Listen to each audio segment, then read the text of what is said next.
Pocket FM पर आप सुन रहे हैं कितनी मोहब्बत है। ऑथर संजना किरोड़ीवाल, मेरे यानी सोना के साथ। मीरा अपने कमरे में आई। उसकी आंखें आंसुओं से भरी हुई थी। मोना के कहे शब्द उसके कानों में गूंज रहे थे। निधि नीचे थी।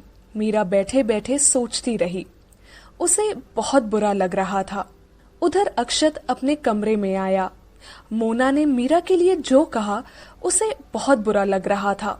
गुस्से में उसने अपने दाहिने हाथ का मुक्का दीवार पर दे मारा और फिर बिस्तर पर बैठ गया। गुस्से से उसका चेहरा लाल हो गया। वो उठा, बाथरूम में आया और मुंह धोया। कुछ अच्छा महसूस हुआ तो वो कमरे से बाहर आया। नजर निधि के कमरे की ओर चली गई जो कि बंद था। अक्षत बाहर चला गया।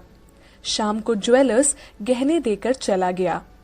राधा ने गहने दादी माँ को दिखाए और फिर मीरा के लिए खरीदी पायल लेकर उसके कमरे में आई। मीरा उदास सी बैठी थी। राधा उसके पास आई और कहा, मीरा ऐसे अकेली क्यों बैठी हो बेटा? आंटी आप आइए ना, मीरा ने अपनी आंखों के किनारे साफ करते हुए कहा। राधा उसके पास आई और प्यार से उसके हाथों को अपने हाथों में लेकर कहा, मोनालिसा की बातों का बुरा मत मानना बेटा, उसे अभी इतनी समझ नहीं है। नहीं आंटी, हम उनकी बातों का बुरा क्यों मानेंगे? हमें बिल्कुल बुरा नहीं लगा। अपनों की बातों का कैसा बुरा मानना? मीरा ने जबरदस्ती मुस्कुराते हुए कहा। राधा ने गाल छूकर कहा। राधा ने डिब्बे से पायल निकाली और मीरा को देकर कहा, ये लो पहन लो। सगाई वाले दिन पहन लेंगे आंटी, मीरा ने पायल लेकर कहा। नहीं, अभी पहनो मेरे सामने, मुझे देखनी है कैसी लगेगी, राधा ने प्यार से कहा। राधा का अपनापन मीरा के जख्मों पर मरहम जैसा था। उसने अपने पैरों में पायल पहनी और राधा को दिखाई। उसके गोरे पैरों में पायल बहुत जच रही थी। मीरा मोना को भूल गई और कमरे में चलने लगी। पायल के घुंघरू से छम छम की आवाज आने लगी तो मीरा खिलखिला पड़ी। राधा ने उसका गाल थपथपाया और चली गई। मीरा कमरे में यहाँ से वहां चल रही थी। पायलों की छम छम उसे बहुत अच्छी लग रही थी। वो घूमते हुए बाहर आई, छम छम करते हुए यहाँ से वहां घूमने लगी। अक्षत उस वक्त बालकनी में खड़ा फोन पर किसी से बात कर रहा था। मीरा की पायलों की छन छन से उसे बात समझने में परेशानी हो रही थी। वो पलटा और गुस्से में फोन काटकर मीरा के पास आया और उसकी बाह पकड़कर अपनी ओर करके कहा, ये क्या छम छम लगा रखा है? दिखाई नहीं देता बात कर रहा हूँ फोन पर? तुम अभी उतारो इन्हें, अपने कमरे में जाओ और उतार कर आओ इन्हें। लेकिन मीरा ने बोलना चाहा तो अक्षत ने कहा, लेकिन कुछ नहीं, अभी के अभी जाकर उतारो इन्हें, राइट नाउ। कहते हुए मीरा ने जैसे ही 2 कदम बढ़ाए फिर से वही आवाज आई। अक्षत फिर से झुंझला गया और कहा, रुको। मीरा रुक गई तो अक्षत उसके पास आया और कहा, ऐसे जाओगी तो आवाज आएगी। फिर मीरा ने कहा। अक्षत ने मीरा को गोद में उठाया और लेकर कमरे की ओर बढ़ गया। मीरा बस उसे देखती रह गई। ये हक उसने अक्षत को कब दिया वो खुद भी नहीं समझ पाई और अक्षत बिना उसकी ओर देखे आगे बढ़ता रहा। मीरा ने बड़े प्यार से उसे देखा और धीरे से कहा, सड़ू। अक्षत ने मीरा को गोद में उठाया और उसके कमरे के सामने छोड़कर चला गया। बाहर आकर उसे खुद पर ही गुस्सा आ रहा था कि उसने मीरा को क्यों डांटा। क्या हो गया है मुझे, ऐसे बिहेव क्यों कर रहा हूँ? वो हमेशा इतने प्यार से पेश आती है, फिर भी मैं इतना रूड क्यों हो जाता हूँ उसके सामने? अक्षत ने बड़बड़ाते हुए कहा, क्योंकि तुम उसे पसंद करते हो, पीछे से आते हुए अर्जुन ने कहा।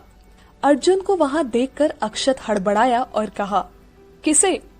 वही जिसके बारे में खुद से बातें कर रहे हो। मैंने आज से पहले तुम्हें इस तरह खुद से बातें करते हुए नहीं देखा। अर्जुन ने कहा। अक्षत ने धीरे से कहा, पसंद करते हो ना? अर्जुन ने फिर कहा, किसे और आप क्यों बोल रहे हो ये सब? अक्षत ने चिढ़ते हुए कहा, भाई हूं तेरा, चेहरा देखकर बता सकता हूं क्या चल रहा है तेरे मन में। अर्जुन ने कहा, जाकर भाभी का मन टटोलिए, आज तो वो बड़ा इंप्रेस होकर गई है मुझसे। अक्षत ने अर्जुन को छेड़ते हुए कहा, बात बदलने का अच्छा बहाना है। अर्जुन ने कहा, तभी उसका फोन बजा और अक्षत को वहां से निकलने का मौका मिल गया। वो नीचे आया, अंधेरा हो चुका था। विजय जी ने सभी लाइटें चालू करवा दी। सारा घर रोशनी से जगमगा उठा। अक्षत ने अपने फोन में कुछ तस्वीरें ली और आकर सोफे पर बैठ गया। राधा ने उसे अकेले बैठे देखा तो उसके पास चली आई और कहा, यहाँ अकेले क्यों बैठे हो? घर कितना अच्छा लग रहा है ना माँ, कितने दिनों बाद सुकून मिल रहा है ये सब देखकर। अक्षत ने कहा, हाँ, इतने दिनों बाद घर में खुशी का दिन आया है। तुम्हारी शादी भी मैं इतने ही धूमधाम से। कहते कहते राधा रुक गई। उन्होंने जब अक्षत की ओर देखा तो उसकी आंखों में नमी देखकर उसका दिल पसीज गया। अनजाने में वो ऐसी बात कह गई जिससे अक्षत को ठेस पहुंची। अक्षत के साथ साथ उनकी आंखों में भी नमी तैर गई। सॉरी बेटा, राधा ने कहा। इट्स ओके माँ, खाने में क्या बना है आज? अक्षत ने कहा, दाल चावल भिंडी और चपाती बनेगी। राधा ने कहा, चलो। अक्षत ने उठते हुए कहा, कहाँ? राधा ने हैरानी से कहा, किचन, मिलकर बनाते हैं।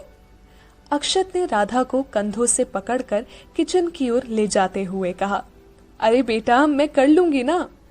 राधा ने अंदर आकर कहा, आप अकेले कितना काम करेंगी माँ?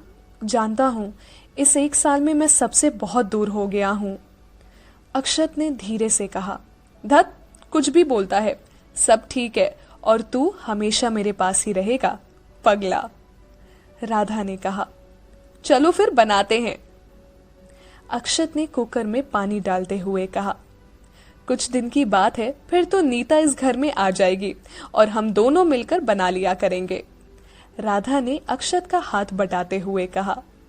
जब तक दाल उबली तब तक अक्षत ने भिंडी फ्राई कर दी। सच में उसके हाथों में जादू था। खाने की खुशबू से किचन महक उठता। राधा भी नहीं जानती थी कि अक्षत में ये गुण कहाँ से आया। वो बस प्यार से खाना बनाने में अक्षत की मदद कर रही थी। दाल भी अक्षत ने ही बनाई। जब उसमें हींग और देसी घी का छौंक लगाया तो किचन एक सुहावनी महक से भर गया। अक्षत राधा की ओर पलटा और कहा, हो गया, अब क्या करना है? इतना काफी है बेटा, तुम कॉफी पियोगे? राधा ने हाथ धोते हुए कहा। उसी वक्त मीरा किचन में आई तो अक्षत ने उसे देखकर अनजान बनते हुए कहा, नहीं, मैं चाय पीऊंगा। राधा ने देखा मीरा आई है तो उसे देखते ही कहा, अरे मीरा, तुम्हारी पायल कहाँ है? मैंने कहा था ना पहने रखना, उतारी क्यों? शायद तुम्हें पसंद नहीं आई, है ना? मीरा ने अक्षत की ओर फिर राधा की ओर देखकर कहा, ऐसी बात नहीं है आंटी, वो बहुत अच्छी है, बस थोड़ा शोर करती है इसीलिए उतार दी। कोई बेवकूफी होगा जिसे पायल की आवाज नहीं पसंद होगी। राधा ने काम करते हुए कहा तो मीरा अक्षत की ओर देखकर मुस्कुराने लगी। बेचारा अक्षत, बैठे बिठाए उसे बेवकूफ सुनने को मिल गया। उसने राधा से कहा, माँ, चाय? हाँ, बनाती हूँ। राधा ने कहा, आप रहने दीजिए आंटी, हम बना देते हैं। मीरा ने कहा तो राधा और काम करने में लग गई। मीरा अक्षत के लिए चाय बनाने लगी। अक्षत उसके बगल में आकर खड़ा हो गया और धीरे से कहा, मुझे नहीं पता था वो माँ ने खरीदी है। मीरा ने कोई जवाब नहीं दिया, बस चुपचाप चाय बनाती रही और छान कर अक्षत को थमा दी। अक्षत ने एक घूंट भरा और कप मीरा को देकर कहा, आज भी तुम इसमें चीनी डालना भूल गई। अक्षत वहां से चला गया। मीरा ने चाय पीकर देखी, उसमें चीनी नहीं थी। उसने अपना सर पीट लिया। ये गलती उससे हमेशा होती थी, वो भी अक्षत के लिए। मीरा ने डिब्बे से चीनी निकालकर चाय में डाली और मिलाकर खुद ही पी ली। अब अपनी झूठी चाय अक्षत को थोड़ी पिलाती।